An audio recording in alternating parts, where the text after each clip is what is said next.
బులెటిన్లో మరో breaking news చూస్తున్నాం. అరేబియా సముద్రంలో ఏర్పడిన తుఫాన్ కారణంగా దేశవ్యాప్తంగా ఆయా ప్రాంతాల్లో భారీ నుంచి అతి భారీ వర్షాలు కురుస్తున్నాయి. ఇక కర్ణాటక, మహారాష్ట్రలో అయితే విస్తారంగా వర్షాలు కురుస్తున్నాయి. దీంతో వాహనదారులకు తీవ్ర ఇబ్బందులు ఎదురవుతున్నాయి. అలాగే రైళ్ల రాకపోకలకు కూడా తీవ్ర అంతరాయం ఏర్పడింది. తాజాగా విమాన సంస్థలు కూడా అప్రమత్తమయ్యాయి. ఆయా రాష్ట్రాల్లో కురుస్తున్న వర్షాల కారణంగా విమాన రాకపోకల్లో ఆలస్యం ఉంటుందని ఇండిగో విమాన సంస్థ ప్రయాణికులను హెచ్చరించింది. విమాన షెడ్యూల్ను వెబ్సైట్లో చెక్ చేసుకోవాలని సూచించాయి. గోవాలో భారీ వర్షం కురవడంతో విమాన సర్వీసులకు అంతరాయం ఉంటుందని తెలిపింది.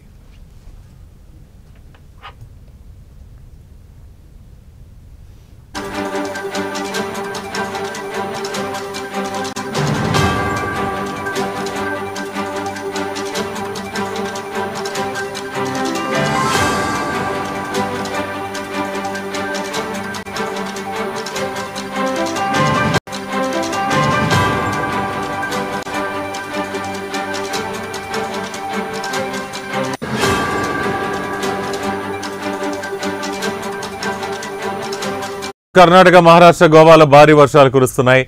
రాబో 2 రోజుల్లో మరింత వర్షాలు కురుస్తాయని వాతావరణ శాఖ హెచ్చరించింది. ఇక ముంబై, బెంగళూరు నగరాలు వర్షం కారణంగా మునిగిపోయాయి. వాహనదారులు తీవ్ర ఇబ్బందులు పడుతున్నారు. ఇక రైళ్ల రాకపోకల్లో కూడా అంతరాయం ఏర్పడింది. దీంతో ప్రజలు తీవ్ర ఇక్కట్లు ఎదుర్కొంటున్నారు.